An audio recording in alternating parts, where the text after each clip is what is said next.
Até as bactérias gostam do logaritmo.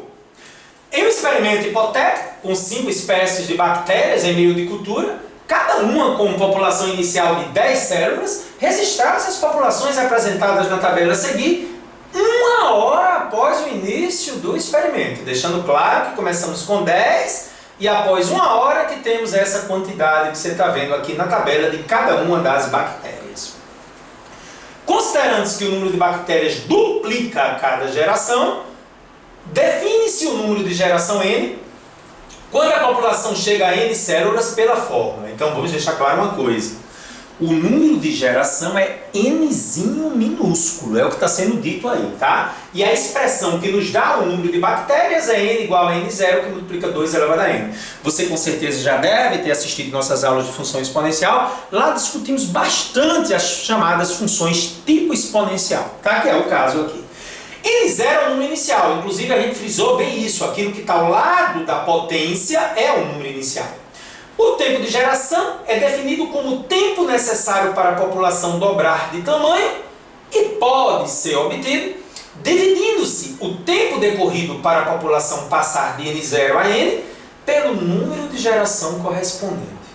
O bacilo, nesse experimento, é a expressão e seu tempo de geração em minutos foi de. Vamos deixar claro uma coisa. Ele disse que após 1 hora a população passou de 10, a Elizabeth Colley, é porque eu não sei dizer o nome, viu gente, desculpem. Ela passa de 10 para 50. Em quanto tempo isso aconteceu? 1 hora. Então vamos lá, em 1 hora o número de bactérias passou de 10 para 50, tá? Nzinho é o número de geração e ele disse que o tempo de geração é definido como o tempo necessário para a população dobrar de tamanho e pode ser obtido dividindo-se o tempo decorrido para a população passar de N0 a N pelo número de geração correspondente. O bacilo nesse experimento é essa bactéria aí. Ele quer saber qual é o tempo de geração. Então vamos com calma.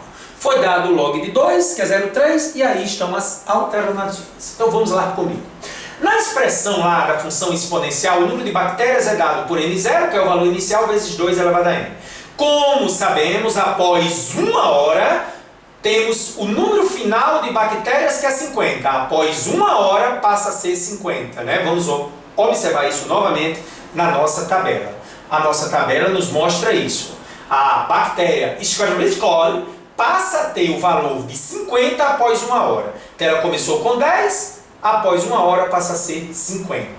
Então agora vamos ver como é que nós ficamos aí. Ó.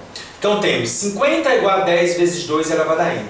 Esse 10 que está multiplicando vai passar dividindo 50, 2 elevado a N igual a 5. Parou, parou, parou. Você deve estar achando estranho, achou que a função era de função exponencial a questão. Galera, preste atenção. Toda vida que você não consegue descobrir a base que iguala dos dois lados, está na hora de aplicar log. Então a brincadeira é assim. Como 2 elevado a N igual a 5, eu não consigo deixar o 5 na mesma base do 2, aí o que é que você faz? E agora, quem poderá nos salvar? Log!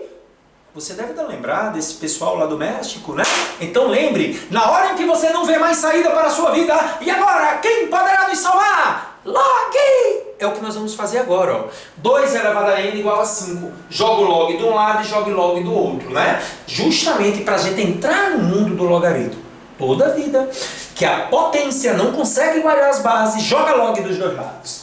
Log de 2 elevado a N é igual a log de 5. Log de 2 elevado a N é igual. O 5 é o que, gente? Já fizemos isso agora há pouco.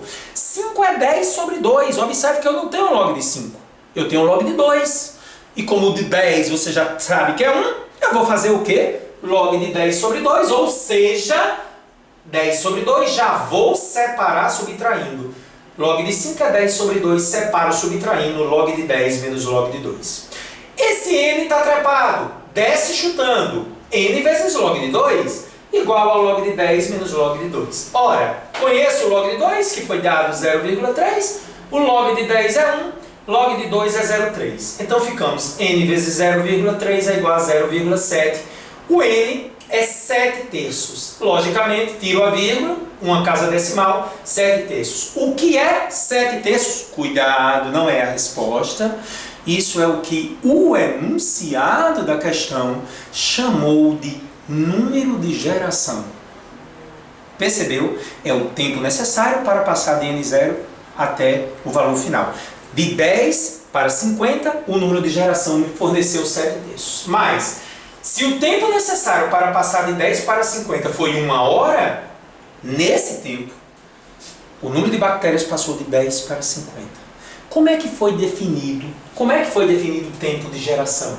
É o tempo necessário para passar de 10 para 50, que foi 1 hora, dividido pelo número de geração. Vamos só voltar para ver se é isso mesmo. Olha só, o tempo de geração é definido como o tempo necessário para a população dobrar de tamanho e pode ser obtido dividindo-se o tempo decorrido para a população passar de N0 para N, qual foi o tempo que a bactéria gastou para passar de 10 para 50? 1 hora. Então, esse tempo que eu vou dividir. Dividir por quanto? Pelo número de geração correspondente, que é o Nzinho que você acabou de encontrar. Achei que o Nzinho é 7 terços, então o tempo de geração é 1 hora dividido por 7 terços. Conservo o primeiro, multiplico pelo inverso, 1 vezes 3 sétimos de hora. Mas olha, 1 hora tem 60 minutos. As alternativas estão em minutos. Então, 3 vezes 60, 180 por 7, nos dá aproximadamente 26 minutos. Uma excelente questão, porque ela define um conhecimento que o aluno talvez não conhecesse, do tempo de geração. Isso foi dado a você. O tempo necessário para passar de N0 para N, que foi 1 hora, dividido pelo número de geração correspondente que você obteve na própria fórmula. Grande abraço.